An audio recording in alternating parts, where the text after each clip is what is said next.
Понякога дори ние възрастните не знаем как да се справим с емоциите, които бушуват в нас. Какво остава за едно малко дете? Как родителите да подходят към мълчуганите, които не знаят точно как да контролират емоциите си, ще ни кажат следващите ми гости. Представям ви Биляна Котева, главен редактор на детски информационен сайт, и психолога Анастасия Грозева. Здравейте и добре дошли в нашето студио. Здравейте. Всички сме емоционални, кой повече, кой по-малко. Но все пак със сигурност няма човек, който не може да контролира своите емоции до на 100%. Какво остава наистина за малките деца? Ако искате първо да започнем от там, да кажем какво всъщност означава и да поясним думата емоция. Да обясним на нашите зрители. Да, точно така. Първо трябва да се определи какво значи емоция. Емоция всъщност е външната проява на нашите вътрешни чувства. Това, което ние чувстваме, го изразяваме. И затова е изключително важно децата от най-ранна детска възраст да се научат да изразяват своите чувства, своите емоции навън. И на това могат да бъдат научени от своите, на първо място от родителите си, по-късно от своите учители. В тази връзка е много важна концепцията за емоционалната интелигентност, която е на психолога Гарнер, който разбива интелигентността, като я представя като множествена интелигентност. И емоционалната интелигентност е най-важната от всички видове интелигентности. Тъй като ние сме социални същества. Ние сме изтъкани от множество чувства. И поради тази причина, на първо място, преди да се научим на каквото и да било друго, ние трябва да се научим да познаваме себе си, на първо място, след това да познаваме другите, да знаем как те се чувстват и на трето място да може да се свързваме с другите, да общуваме чрез тях. Затова е изключително важно, на първо място, примера, който дават родителите, дали самите те могат да демонстрират на детето си как се справят те със своите емоции. След това също така е много важно да знае един родител, че детето е съвкупност, както всеки един човек, от положителни и отрицателни емоции. И това е съвсем нормално. Ние имаме хубави чувства, имаме и не така благоприятни за обществото чувства. Като че ли ни повече на второто се спираме. Именно, но това много често стряска страшно много родителите и учителите и въобще се създава едно таботизиране в обществото на негативните емоции, на негативните чувства, като че ли ги няма, искаме да ги забравиме. А пък детето е много важно да има чувството, че той е приемано такова каквото е и има право да изрази своите негативни чувства.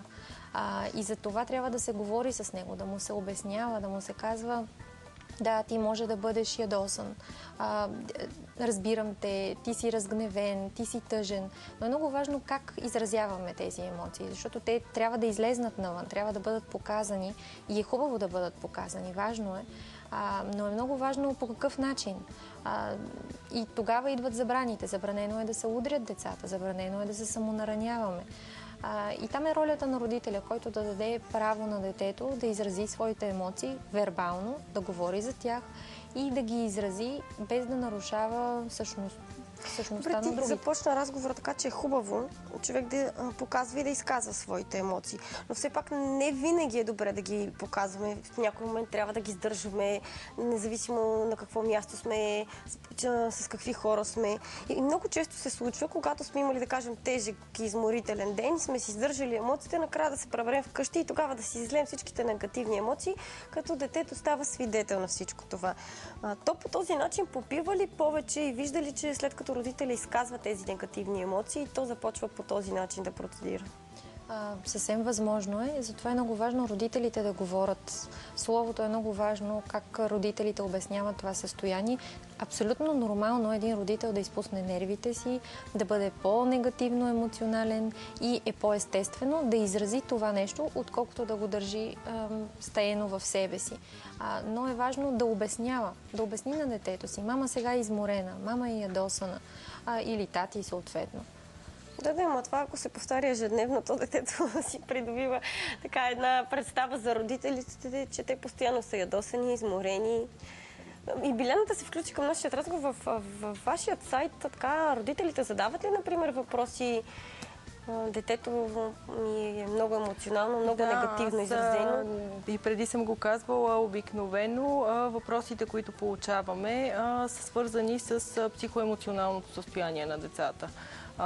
Но извинявай, че те прекъсвам, то не рефлектира ли от нашето? Ами при всички случаи и психолозите ще потвърдят, че примера е най-добрият учебник и реално те така възприемат много повече от думите, които чуват от нас, независимо какви са те. Реално възпроизвеждат поведението по-скоро, отколкото някакви напътствия, които би следвало да бъдат съблюдавани или следвани от децата. Получаваме страшно много въпроси, да се върна в тази връзка. Затова и много пъти така свързваме се с подходящи консултанти, които да ни дадат адекватните отговори. На нашата инициатива също така каним много психолози, с които разглеждаме такива проблеми, и предстоящата ни среща на групите за обмяна на опит е точно с Анастасия и ще разискваме точно тази тема за емоционалната интелигентност.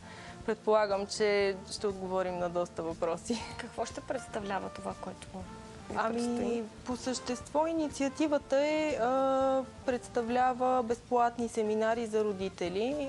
За съжаление, за момента сме само в София. Имаме така епизодични прояви извън София, но работим в тази посока. Викаме специалист по предварително поставената тема. Съответно, той прави въведение и така кратка презентация, за да насочи родителите. И след това им даваме възможност да се консултират с него. Горе-долу в рамките на час-два протича едно такова събитие. И родителите си тръгват поне малко по-информирани. Понякога наистина нямат дори конкретно тази тема за емоционалната интелигентност, не съм сигурна до каква степен им е ясно какво обхваща като тема и като проблеми. Ние им даваме някакви насоки, в които по-скоро да се заглеждат, да обмислят, така по-скоро отправна точка, защото в рамките на 2 часа няма как да им дадем кой знае какво. Абсолютно всичко не може да се изкаже. Със сигурност личният пример е най-важен от родител към дете. Децата така имат първите си емоции и ги изразяват още откакто се родят, но в тази възраст са абсолютно бебешката. Тези емоции повече са изразени чрез плач и чрез усмивка. От каква възраст започват да се проявяват така първите по-адекватни емоции на едно дете? Ти хубаво каза, че децата съвсем от бебешка възраст изразяват емоциите си. Затова е много важно родителите още тогава да се научат да общуват с децата си и да отговарят адекватно на техните нужди. Защото това също е израз на емоция. Когато детето плаче, това е неговият език. По този начин то говори на света. Нещо не ми е комфортно, не се чувствам добре. И съответно, на базата на това как един родител постави взаимоотношенията си от толкова ранна възраст, от това зависи как по-нататък ще се развият взаимоотношенията и каква ще е формата на доверие. Има множество психологически изследвания в тази посока, което показват, че майките, които са отговаряли адекватно на нуждите, на емоциите на децата си, т.е. показали са им нужното отговаряне, уважение, изграждат едни много по-стабилни личности. Така че изразяването на емоциите започва много по-рано, отколкото си представяме. Именно този плач си е вид израз на едно негативно състояние. И ако майката се умее да отговори на него, да даде право на детето да има тези негативни емоции, детето има право да плаче. Това е някакъв израз на болка, на страдание. И отговори, потърси причината каква е за това състояние. Това е вид взаимоотношение и отново емоция. В тази връзка искам отново да повторя колко важно е това, че ние живеем в един социален свят и ние сме една малка част от него. И поради тази причина най-важното нещо е да се научим да общуваме с останалите и да изразяваме собствените си емоции. И в тази посока на децата много може да се помогне, когато отрано те имат възможност да общуват с този свят. Като започнем с общуване в природата, с животните. Има много терапевтични изследвания, които идват да покажат колко важно е детето да има досег с едно несловесно същество, което има на 100% приемственост. Също така със света, в който живееме. Дали това ще е природата, дали ще е културния свят. Това обогатява страшно много емоционалния свят на детето. Да не говорим за изкуствата, които имат за цел да помогнат на детето да се себе изразява. понякога емоциите имат нужда да бъдат изразени не словесно, ами именно чрез действие, чрез рисуване, чрез танцуване или пеене. И родителите могат да подпомогнат децата си именно в това. Да покажат, че да изразиш емоция не е необходимо винаги от това, за което стана въпрос в началото, да се говори. Да говоря, аз сега се чувствам тъжно, аз сега се чувствам ядосано. Това е хубаво, но не е достатъчно. Необходимо е също тази богата палитра от вътрешен емоционален свят да може да бъде отговорено адекватно на нея във всичките и нюанси. Милена, ти се срещаш с много родители. Кажи ми какво е твоето мнение, лично твоето, на база на това с какви хора се срещаш, какви емоции виждаш. Ами, общо взето, пак така, традиционно родителите подхождат към овладяване на негативните емоции и задават много въпроси, свързани с каква е правилната реакция, когато детето им протестира и така бурно протестира с тропане на краки, нали, или пък изпада в тези така разпространени истерични кризи. Много примери има за ревящото дете в магазина, примерно, и така легнало на земята. Искам на всяка цена. Това поставя наистина в една много кризисна ситуация родителите и те трябва да намерят адекватен начин да овладеят реакцията на детето, а и своята собствена, защото това е една ситуация, която е доста притеснителна и за самия родител. Да, защото много родители подхождат в такава ситуация, където според всеки родител ще каже, не излагай на детето си пред толкова хора така да се държиш, но някои повечето реагират с остро отношение към детето. Малко са тези, които се умяват и собствените си емоции в този момент да сдържат и съответно да започнат в такава ситуация да разговарят с детето си.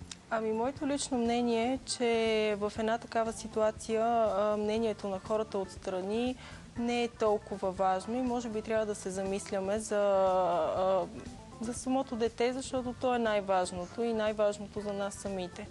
Оттам нататък какво ще си кажат хората, нали, доколко е възпитано детето и така нататък.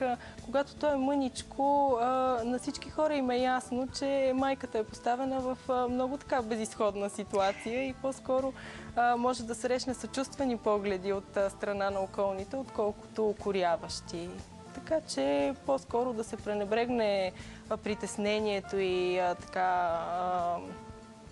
от това какво ще си кажат другите и това със сигурност би помогнало да се овладее емоцията, първоначалната, и да може да се подходи към някакъв диалог с детето. Смятате ли, че ако една майка, един баща, родителите на детето по принцип са по-емоционални хора, това също се придава на детето и то също е по-емоционално, както в израза на добри, така и на негативни емоции? Може би в случая се има в предвид темперамента на човек. Това е нещо така строго закодирано, биологично, генетично. Имам страшно емоционални родители, чието деца са изключително спокойни. И обратното, изключително спокойни родители с изключително темпераментни деца. Така че това е някаква генетична особеност. Детето се ражда с определен темперамент. Това, което, разбира се, то научава от семейството си, има като модел, е именно как ние овладяваме емоциите си, по какъв начин даваме ли им право да съществуват или по-скоро ги прикриваме, именно свързано с последната тема, или за нас е важно какво мислят останалите, а не толкова какво ние чувстваме.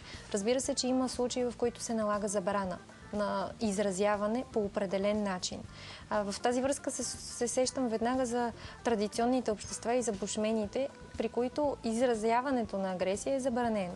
Тя се наказва от цялото общество и това е единственото общество, което така е известно с това, че са изключително спокойни и не агресивни. Защото там агресивни реакции, като удряне, примерно, не може да се срещнат, което е абсолютно би могло да се овладее и в нашето общество. Стига така да опрем до възможността за правото на детето да изпитва емоции, но да ги насочи и да ги изрази по един различен начин. Кога детето до каква възраст детето не си контролира емоциите и вече след каква започва да разбира и да проумява всъщност, че някой път не трябва така да се държи в дадена ситуация, например. Ами след около 2-2,5 едно дете разбира доста добре за какво става въпрос, кое е забранено, кое не. Но отново аз повтарям, че много е важно родителите да започнат да общуват с детето си преди това. Тоест не от 2-2,5 сега вече трябва да обяснява, а преди това още да са започнали да обясняват за чувствата, за емоции. Тоест, както и с предишната гостенка си говорихме, всичко свързано с детето, дали емоции, дали чужд език, става от начална възраст. Точно така. Много често децата така наистина проявяват едни негативни емоции, когато нещо не получат или когато не им се даде нещо, когато искат, да кажем, нещо сладко или бомбони, пък в този момент родителя преценява, че не е най-правилното. И много родители в този момент, да кажем, започват с обяснение. Сега не може, след като вечеряш или обядваш, както и да е, няма значение. В какъв момент родителя трябва да има подхода и да си овладее емоциите и колко пъти да пробва по този начин, докато накрая така не прави по-грубо, може би, отношение. Това, за което говориш, е фрустрацията при децата. Те много често биват фрустрирани, ние възрастните също.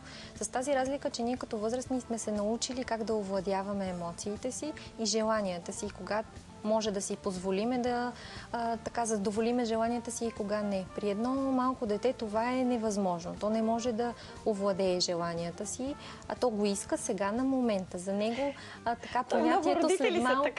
Абсолютно.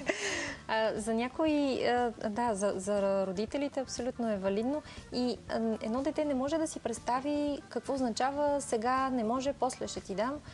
Затова е много важно, изключително важно е родителите да имат разбирането, че децата се нуждаят от граници и от забрани. Това е нещо положително, нещо хубаво. Това помага на детето да се изгради балансирано като личност. И когато нещо е забранено, обаче е много важно, както при една затворена врата. Когато вратата е затворена, човек има чувството за безизходица. Докато в този случай, ако родителя каже сега няма да получиш това, което искаш, забранено е, вредно е или за каквото и да става въпрос, но ти обещавам, че еди кога си ще го получиш. И т.е. остава се една отворена вратичка. Детето може да си мечтае, може така това желание да го пренесе по-нататък във времето. И не се получава тази фрустрация, не, сега на момента го искам. А смяташ ли, че ако едно дете, да кажем, родител е много емоционален, не може да контролира емоциите си при най-малкия плач на примерно 2-3 годишно дете, така има навикът, примерно да го пошляпва, някой шамар, който в днешно време толкова предавания сме изговорили, затова всички отричат, но все пак има и такива родители.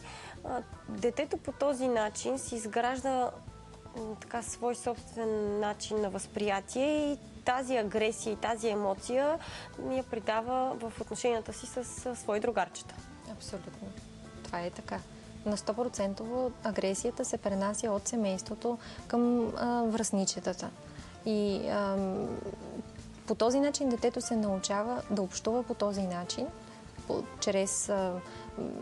съвсем възможно е то в детската градина да удря и да е то да е агресора. Не той да е жертвата, а да е агресора. Съвсем възможно. И да, в тази връзка за родителите отново Тоест за детето, то се научава, че неговите емоции не са важни. Тоест изразяването им бива дисквалифицирано по някакъв начин. И преди да завърши нашият разговор, да припомним още веднъж на зрителите за този курс, който организирате за родители. Мисля, че е от съществена важност. Ами ние ги организираме в почивен ден, в неделя. Следващата среща, всъщност, в която Анастасия ще бъде гост-лектор и ще представи емоционалната интелигентност, ще бъде на 22 април. От 10:30 започваме. Реално за повече информация могат да видят и на сайта ни. Много ви благодаря за това гостуване и за полезните съвети. Успех ви желая и на двете. Вие останете с нас и след рекламите по BBT.